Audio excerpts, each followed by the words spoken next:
ትልቅ እንግዳ ወደ ቤቴ ጠርቻለሁ። ዳኒ ጢሞ ተብሎ ይጠራል።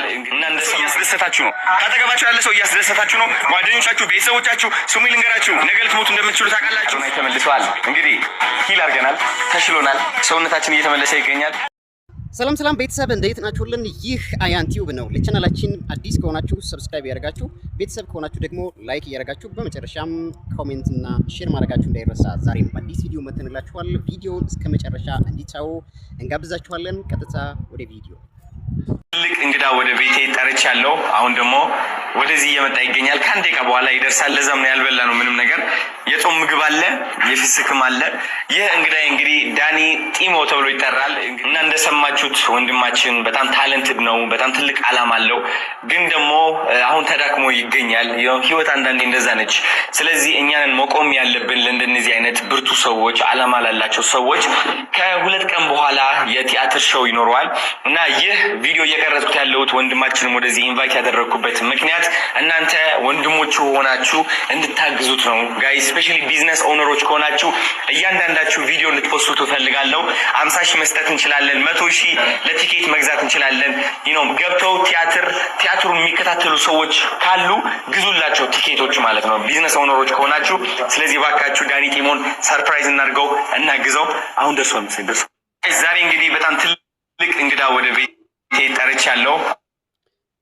አሁን ደግሞ ወደዚህ እየመጣ ይገኛል። ከአንድ ደቂቃ በኋላ የምናየው ዳኒ ጢሞ ሰይፉ ላይ እንደተባለው ቀርቦት እየራበኝ ነው የሚል ሀሳብ ማንሸራሸሩ ይታወቃል። ከዛ ጋር ተያይዞ እንግዲህ አዶናይ የራሱን ፖድካስት እየሰራለት ነው። በፌስቡክ ፔጁ ላይ የለቀቀው ቪዲዮ እንደሚያሳየው እንግዲህ ባለሀብቶች፣ ቢዝነስ ኦነሮች ወይም ደግሞ አቅም ያላቸው ሰዎች ዞሮ በዳኒ ጢሞ ቲያትር ተዘጋጅቶለታል፣ በብሔራዊ ቲያትር። እዛ ጋር ሰዎች እንዲገቡ በመጋበዝ ትኬት በመግዛት እንታደገው፣ እናግዘው የሚል ሀሳብ እያንሸራሸረ ይገኛል። እኛም በበኩላችን ዳኒ ጢሞ ከፍተኛ ችግር ላይ ነው ያለው። ያው የኪነ ጥበብ ሰው በነገራችን ላይ እኛ በተለይ ቆየት ያሉት አንጋፋ ሰዎች የኢትዮጵያን ብዙ ታሪኮችን፣ ባህሎችን ሲያስተምሩ ሲያሳዩ የነበሩት በጥበባቸው ያን ያክል ኢኮኖሚካሊ ተጠቃሚዎች አልነበሩም። በአሁኑ ሰዓት እየመጡ ያሉ ወጣቶች ናቸው ተጠቃሚዎቹ ማለት ነው ከዲጂታል ሚዲያው ጋር ተያይዞ። ስለዚህ እነዚህ አንጋፋ ሰዎች ምናልባትም በቀበሌ ቤት የሚኖሩ ኑሯቸው ህይወታቸው እየተበሳቆለ ቤት የሌላቸው መኪና የሌላቸው ሆኖ ግን ከሰሩት ስራ ጋር ስናነጻጽራቸው ደግሞ ለኢትዮጵያ የማይመጥን ገጽታ የማይመጥን የኑሮ ደረጃ ላይ ስለሚሆኑ በአሁኑ ሰዓት ይሄ ቻሌንጅ እየተሰራለት ነው። ስለዚህ ለዳኒ ጢሞ የተዘጋጀውን ቲያትር ሙሉ ገቢው ለሱ ነው ተብሏል። እንግዲህ ቲያትር ተዘጋጅቶ እዛ ላይ ለሚሳተፉ የቲያትር ሰዎችም እንግዲህ ለሚሳተፉ ከፍለው ለሚገቡ ሰዎች እንግዲህ ለዳኒ ጢሞ ዝግጅቱ የተደረገ መሆኑን ሁሉም ኢትዮጵያ ያውቆ አቅም ያለው ሰው ደግሞ ፍላጎቱ ላላቸው ለሚገቡ ሰዎች ደግሞ ቲኬት እየገዛ ያው 500 ብር ጀምሮ እንግዲህ እስከ የፈለገውን ያክል አንድ ሰው መግዛት ይችላል መግቢያውን። ስለዚህ ያንን ቲኬት ለተለያዩ ሰዎች እየገዛችሁ ፕሊዝ ሰፖርት አድርጉት የሚል ስራውን እንግዲህ አዶናይም ከልጆቹ ጋር የአባቶች ቀንን አስመልክቶ በተጋበዘው ወይም ደግሞ ባዘጋጀላቸው የምሳ ግብዣ ላይ እንግዲህ ዳኒ ጢሞንም ጋብዞት ያንን ፕሮፖዝ እየሰራ መሆኑን እንግዲህ በዚህ ቪዲዮ አሳይተናችኋል ማለት ነው። እስኪ ወደ ቀጣይ እንሄዳለን። ሰው እያስደሰታችሁ ነው። ካጠገባችሁ ያለ ሰው እያስደሰታችሁ ነው። ጓደኞቻችሁ፣ ቤተሰቦቻችሁ ስሙ ልንገራችሁ፣ ነገ ልትሞቱ እንደምትችሉ ታውቃላችሁ። እቺ ህይወት 1000 ዓመት አይደለችም። የኔ ህይወት እንግዲህ ሞቲቬሽናል ስፒከር ነው አዶናይ ስንልም ነበረ። በዚህ መልኩ እንግዲህ ሞቲቬት እያደረገ ራሱንም ሌሎችንም ሰዎች እንደምትሞቱ ካወቃችሁ ለዛሬ ኑሩ፣ ለሌሎች ሰዎች ኑሩ የሚለውን ሀሳብ እንግዲህ በደንብ አድርጎ ከፍ አድርጎ እያንጸባረቀ ነው። ሞቲቬሽናል ስፒከር ከዚህ ይጀምራል። ስለዚህ አዶናይ በተለይ በፌስቡክ ፔጁ በዚህ ሰዓት ከፍተኛ የሆኑ ሜሴጆችን እንደዚሁም ደግሞ በበርካታ የበጎ አድራጎት ድርጅቶች እና በግለሰቦችም መታገዝ ላለባቸው ሰዎች ድምፅ እየሆነ ነው። እናንተ የአዶናይን ስራ በአሁኑ ሰዓት እንዴት አገኛችሁት? ምንም እንኳን ቲክቶክ ላይ አክቲቭ ሆኖ ባይመጣም በሶሻል ሚዲያ በአንዱ በፌስቡክ ግን እንደዚህ አይነት ቪዲዮዎችን እያጋራና ሀሳቡን ከህብረተሰብ ጎን ከግለሰቦች ጎን ከተበሳቆሉ ሀሳቦች ጎን መሆኑን ግን እየሰራ ነው ማለት ነው። እንደምን አላችሁ? ዛሬ ሰኞ ነው። በጥንካሬ የምንጀምርበት በራስ መተማመን ራስን በመውደድ ዝቅ የሚያደርገን አይምሯችንን በመክዳት አዲስ ሳምንት እንጀምር። እንግዲህ እዚህ ጋር እንዳለው አንዳንድ ጊዜ ሀሳባችን ሊከዳ ይችላል። ሀሳባችን ሲከዳን እኛነታችንን ደግሞ ከዛ ከደካማው ሀሳባችን አውጥተን ራሳችንን ከፍ አድርገን ለሌሎችም አርአያ መሆን አለብን። ስቶፕ ፕሌይንግ ዊዝ ሚ የሚለውን ሀሳቤ ከኔ ጋር አትሟገተኝ፣ አትከራከረኝ፣ እኔ ግን ከፍ ማለት እችላለሁ፣ ሶ አንተን ከውስጥ የማስወገድ አለብኝ ብለን ከራሳችን ጋር መሟገት፣ ራሳችንን ማሸነፍ፣ ሀሳብ ደካማ የሆኑ ሀሳቦቻችንን ከራሳችን አውጥተን ወደፊት መገስገስ አለብን የሚለውን አሁንም የተጽዕኖ ፈጣሪነቱን ወይም ደግሞ ሞቲቬሽናል ስፒከርነቱን ሰኞዋችንን ባሪፍ እንጀምረው የሚለው ሀሳቡን ያስተላለፈበት ነበር።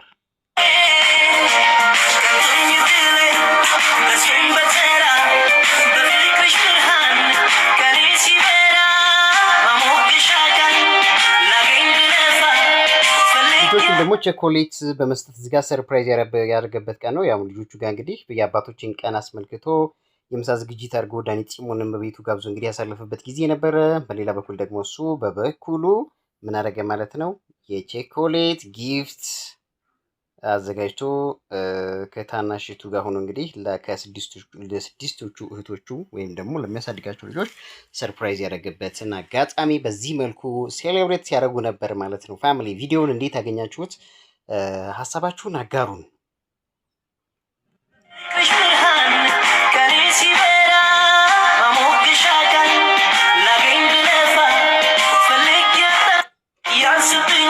እንግዲህ ይኸው ጋይስ ምግባችን ዛሬ ስለዚህ ኦርደር አድርጌላችኋለሁ። የሚገርም ሰላም ጋይስ እንደምን አላችሁ? አዶናይ ተመልሷል።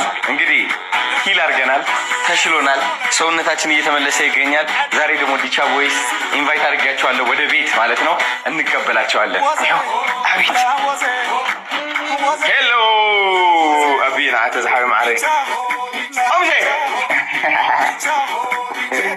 ዲቻ ቦይስ እንግዲህ ፋዘርስ ዴይን አስመልክቶ ቤቱ ጋብዞ ነበረ። በይፋ እንግዲህ አዶናይ እንዳለው ወደ ስራ ተመልሰናል ነው ያለው። ያው አዲነናል፣ አገግመናል እያለ ነው። ይሄ ከነበረበት የቲክቶክ አንፎሎው ቻሌንጁ ቲክቶክ ላይ በጣም ሲወራበት ከነበረው ትችት ፕላስ ያ በመሰራቱ ደግሞ የቲክቶክ አካውንቱ ከ100,000 በላይ ፎሎወር እንደቀነሰበት ይታወቃል። አሁንም እየሰራበት ባይሆንም ግን አክቲቭ ሆኗል። በዛ በቲክቶክ አካውንቱ ግን አሁንም እየሰራ አይደለም፣ ቪዲዮ እየጫነም አይደለም። ነገር ግን በፌስቡክ ፔጁ ግን በጣም አሪፍ ስራዎችን እየሰራ ነው በአሁኑ ሰዓት አዶናይ የሚገኘው። ያንን አስመልክቶ እንግዲህ የሰራቸው ቪዲዮዎች በዚህ ሪአክሽናችን እያሳየናችሁ ነው። ሀሳቡ እንዴት ታገኛችሁት? ሪአክሽናችንን እንዴት ታገኛችሁት? በኮሜንት ሰብስክራይብ ማድረግ እና ቪዲዮንም ሼር በማድረግ አብራችሁን ቆዩ። ሰናይ ጊዜ።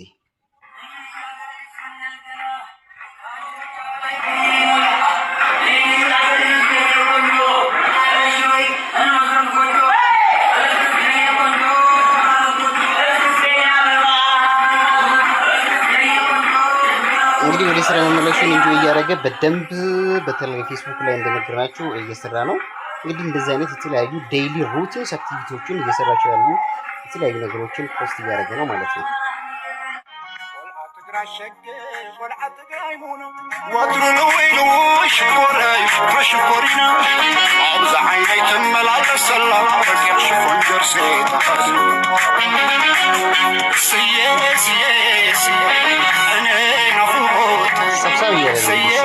ሰብሰብ በትግርኛ ዘፈን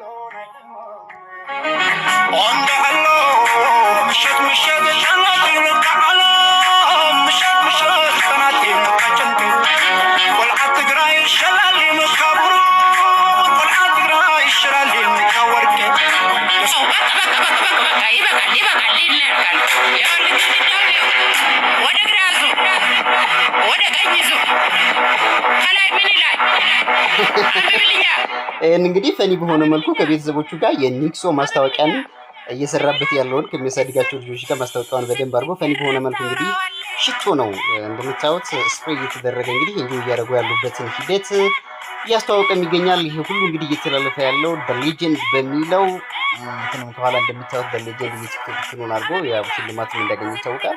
ለማንኛውም ኒክሶን በዚህ መልኩ እያስተዋወቁት ነበር ማለት ነው። ኒክሶ ባያዶ ነው። አንድ ነገር ነግራችኋለሁ። ንጹህ ልብ ያላችሁ ሰዎች በጣም ጥቂት ናቸው እዚህ ዓለም ውስጥ። እኔ የተማርኩት ነገር ኢትዮጵያ ከመጣው ጀምሮ ያስተዋልኩትና የታዘቡት አንድ ነገር ቢኖር ከአቅራቢያ የነበሩ በጣም ብዙ ሰዎች ለእኔ ክፉ የተመኙልኝ ሰዎች ነበሩ። እኔ ያላየኋቸው ለምን መጥፎነት ይኖራል ብዬ ስላላሰብኩኝ፣ ሁሉም ሰው በራሴ ስለለካውኝ። ግን እንድትጠነቀቁ እፈልጋለሁ። ፍራቻ ያደረባቸው ሰዎች አሉ፣ ጥላቻ ያደረባቸው ሰዎች አሉ። እዚህ ጋር እንግዲህ ምናልባት ከጃኒ ጋር በቅርብ ይሰሩ እንደነበሩና ብዙ የቲክቶክ ቤተሰቦቹ በጣም ትችት ሲያቀርቡበት እንደነበረ ይታወቃል። ከዛ ጋር ተያይዞ እንግዲህ ተጠንቀቁ፣ በጣም መርዛማ የሆነ ሀሳብ ያላቸው ሰዎች ስላሉ በዙሪያችሁ ከማንኛውም ሰው ክፉ ሀሳብ ሳትሸነፉ ወደፊት ገስግሱ የሚል ሀሳብን ያስተላልፍበት ነው። ኢዝ ኦልሶ ሞቲቬሽናል ስፒከር ባይ አዶናይ ይላል። ተጠንቀቁ የሚል እንግዲህ አለርት የሆነ ማስታወቂያ ወይም ደግሞ ምክር ሀሳቡን ያሰብበት ነበር ማለት ነው። ብዙ ያመንኳቸው ሰዎች ከካናዳ ወደ ኢትዮጵያ ስመጣ ብዙ ሰዎች ጋር ብሬ እየሰራሁኝ ያመኛቸው፣ እነሱ ግን ከተውኛል። እኔ ያላየኋቸው መጥፎ ሀሳባቸው ግን ነክቶኛል በብዙ መልኩ አንድ ነገር ነግራችኋለሁ ማለት ነው። እሰይ ማለት ጀምሩ ደግሞ የበለጠ ህይወታችሁ ሰላም ይገባል። እሰይ